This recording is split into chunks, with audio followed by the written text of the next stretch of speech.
guys, today I'm going to show you some of my work in progress block off plates for the Z. We're going to start off with the B.C.D.D, which is the boost controlled deceleration device. Now what this device does, this is it right here. It would orient on your throttle body like that. What that does is, when you're downshifting, I believe, it'll kind of make your RPM stick a little bit. And then, so when you decelerate and downshift, this kind of holds it. Otherwise, the RPMs would more or less slam down. So this leans out the fuel mixture just a little bit, or leans it out by adding more air.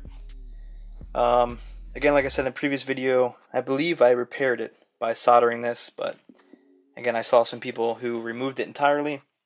So I figure, why not? One less wire, one less thing. It's not critical, it's more of a comfort thing to my understanding. So, here's my block off plate that I made from aluminum. As you can see, aluminum grows on trees in Philly, and that's pretty thick. So basically, I just cut this out. I originally tried to trace the throttle body, which gave me like a rough outline, but the tip of my marker wasn't really sharp enough. So, I mean, I could have used a scribe or a pen, but I opted for just tracing the gasket, which oddly didn't crack when I removed it. So I traced that, trimmed it out roughly with a rotary tool, and then got my file and got it smooth. So you see right there, that's the basic part of the outline. Now you can't use the original screws because these are really long, so I pretty much just went to Lowe's and I picked up some M4-.70-10. These are, little Allen keys. And I picked up some washers. The idea with a washer for me was to help get a tighter seal, because I'm going to actually put a thin film of RTV to help ensure there's no vacuum leaks from this. And I did some vacuum testing by just blowing into this here. This is actually for the distributor advance, which I'll get to in a second. And it's actually not those two holes there.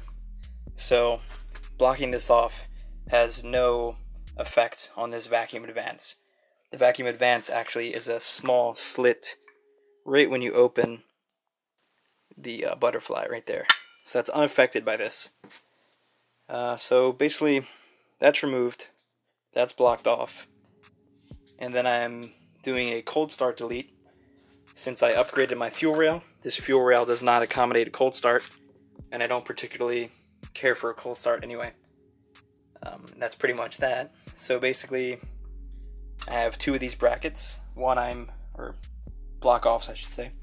I made one so far. This is the next one that I need. You'll see here on the top of the throttle body is the cold start vacuum. Now this is your throttle body vacuum that goes directly into, it goes through the T-fitting from here, and then that goes into the crank cover. So you'll see the main tube, which we need, and then the cold start valve goes here into a diaphragm, into the T, into the crank. So basically that's removed, and then we need the second plate for the intake itself, where the cold start valve went directly into the intake to richen the mixture.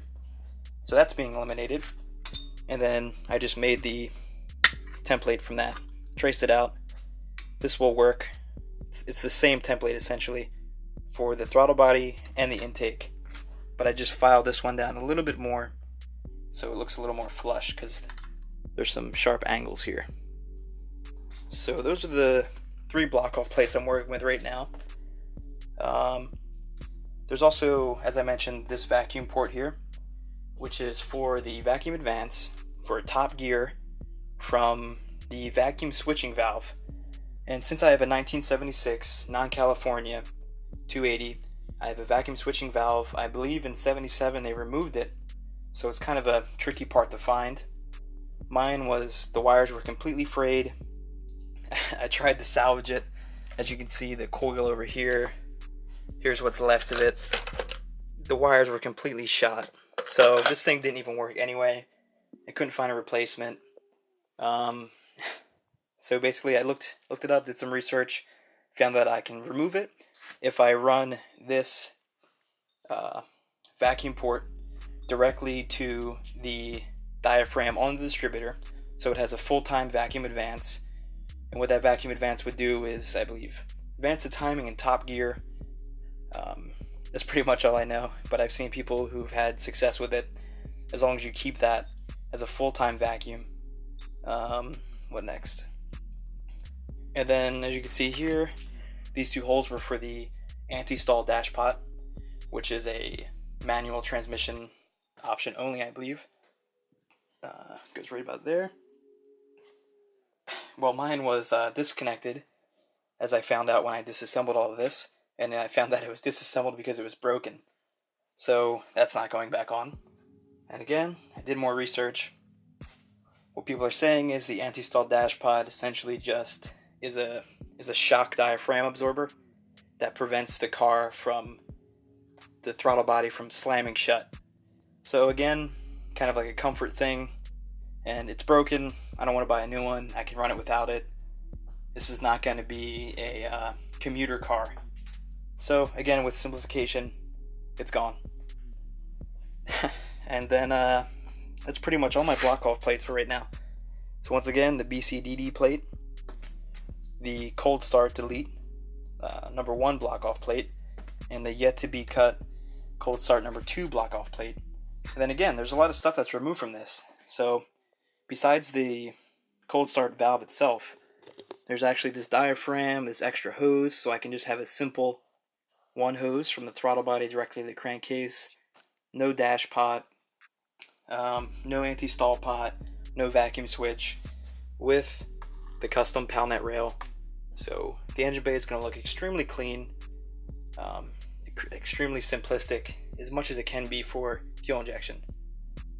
Alright guys, so hope you liked it. If you have any questions, let me know, and you'll see how it works out. Hopefully well for me. Thanks guys.